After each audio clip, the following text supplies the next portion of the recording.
What is catcalling? Is whistling a form of sexual harassment? Asked a commuter at Sudirman Station in central Jakarta. A nearby officer answered, catcalling is a form of sexual harassment. Because whistling, shouting and comments on someone's physical appearance in public are not compliments, the officer said. The officer is among 16 Catcalling commuter Indonesia, KCI, officers who went around the station educating commuters on sexual harassment on Tuesday. They explained the different types of sexual harassment, how to prevent them and whom to report to if someone is sexually harassed. One commuter, Sonia, 26, said she always felt uneasy inside the commuter train when it was packed, as one never knew the intention of passengers touching others. Perhaps they wanted to pickpocket or sexually harass other passengers. I am glad that there is this kind of education, especially since I am a woman and commute regularly on the commuter line. I only just learned that catcalling is a form of sexual harassment and heard that there are more than 30 cases of it. Now I know how to prevent it, Sonia said on Tuesday, Compass.com reported. Similarly, 22-year-old Rifai appreciated the effort. Now I know many kinds of sexual harassment, not just physical but also verbal. I will use this knowledge to protect myself, Rifai said. The National Commission on Violence Against Women, Komnas Perempuan, recorded 406,178 cases of violence against women in 2018, a 14% increase from the previous year. Only 364 of the cases occurred in public. KCI recorded 34 cases of sexual harassment inside commuter line trains and stations, in 20 of which the victims were willing to report the incidents to the authorities. Meanwhile, in 2017, with 25 cases of sexual violence recorded, none of the victims were willing to proceed forward with their cases and just let them rest.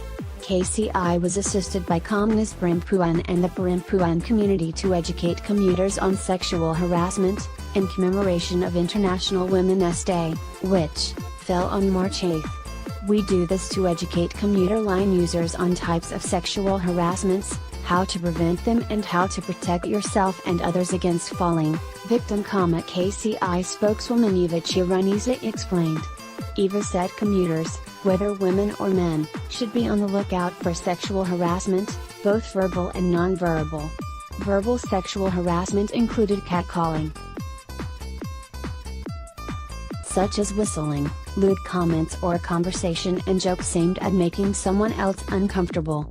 Non-verbal sexual harassment included staring, touching, kissing or other physical activities done without consent, she added. Rika Rosvianti, founder of the Perempuan community, warned that sexual harassment in public could hinder gender equality. Adult women and girls that are in danger of being sexually harassed on their commute would not be able to avail themselves of their citizen rights to education, health or work, let alone reach their full potential. Rika said. Rika said commuters should also take preventive action to avoid being sexually harassed. Commuters should be aware of their surroundings, to notice possible victims or perpetrators of sexual harassment nearby and should report any suspicious activity to a nearby officer, Rika told the Jakarta Post on Wednesday. She said commuters should also avoid falling asleep during their commute, keep in touch with their friends and family and not be so focused on handphones that they let their guard down. KCI and Perempuan have prepared a series of 4 short videos on sexual harassment, to be played at every commuter train TV screen at least for a month, with 3 more video series coming soon, Rika said. Komnas Perempuan Commissioning Mariana Miradin said the pervasive culture of disrespect of women and normalized sexual harassment let perpetrators get away without repercussions, because there was a lack of laws to restrain them. That is why the Sexual Violence Bill, UUPKS, must be passed, so that our culture can change to protect victims of sexual harassment and punish perpetrators, Mariana said.